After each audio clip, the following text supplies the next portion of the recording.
Bonjour à tous. Aujourd'hui, nous allons explorer un sujet délicat mais crucial, le mensonge pathologique, aussi appelé mythomanie.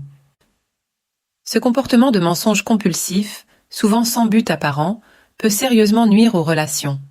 Contrairement aux mensonges occasionnels, le menteur pathologique ment de manière excessive, répétée, et souvent sans même s'en rendre compte.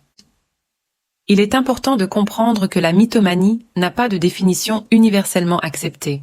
Elle peut être liée à un trouble mental, comme le trouble de la personnalité antisociale, ou apparaître sans raison médicale apparente. Si vous pensez être confronté à ce type de comportement, voici quelques signes qui peuvent vous aider à identifier un menteur pathologique. Premièrement, prêtez attention à la nature des mensonges. Souvent, les mythomanes mentent pour attirer la sympathie, se donner de l'assurance, ou simplement parce qu'ils s'ennuient. Ils peuvent aussi s'approprier les histoires d'autres personnes. Si une histoire vous semble familière, mais que la personne prétend qu'elle est sienne, soyez vigilant. Un autre signe, les menteurs pathologiques sont souvent experts en manipulation. Ils cherchent à dissimuler leurs mensonges en manipulant subtilement ceux qui les entourent. Ils peuvent aussi esquiver les questions, tentant de vous convaincre qu'ils ont répondu alors que ce n'est pas le cas. Lorsque vous les confrontez, un mythomane trouvera toujours des excuses, ou bien il se mettra en colère pour détourner l'attention. Un autre signe, leurs yeux. Les menteurs pathologiques ont tendance à maintenir un contact visuel intense pour persuader de la véracité de leurs propos.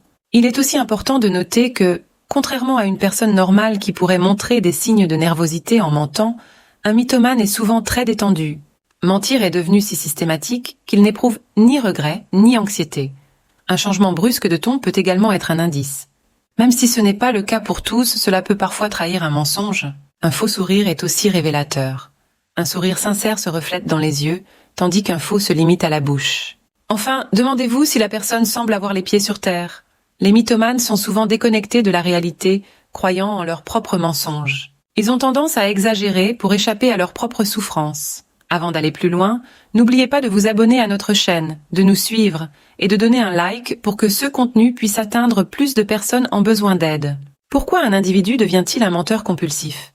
Les scientifiques étudient la question depuis des années, mais la cause exacte reste inconnue. Le mensonge pathologique a été associé à divers facteurs, comme l'abus d'alcool, un traumatisme, des lésions cérébrales ou des troubles psychologiques tels que la perversion narcissique. Cependant, dans certains cas, la mythomanie semble être le trouble en soi, sans qu'un autre trouble soit présent. Alors, un menteur pathologique reconnaît-il ses mensonges ? C'est peu probable. Étant déconnecté de la réalité, il répète ses mensonges si souvent qu'ils deviennent sa vérité. Il défendra ses affabulations, même face à des preuves contraires. La clé pour un changement réside dans la reconnaissance du problème. Un menteur pathologique doit admettre qu'il a un problème et accepter de consulter pour pouvoir avancer. Le traitement, souvent guidé par un psychothérapeute, permet de comprendre les causes des mensonges chroniques et d'aider le mythomane à accepter sa réalité. Avec du temps et du travail, il est possible de minimiser les effets négatifs du mensonge pathologique, tant pour la personne concernée que pour ses proches. Si vous vous retrouvez dans ce portrait, ou si vous êtes confronté à une personne qui présente ces signes, il est crucial de chercher de l'aide. Un professionnel peut fournir le soutien nécessaire pour comprendre et traiter la situation.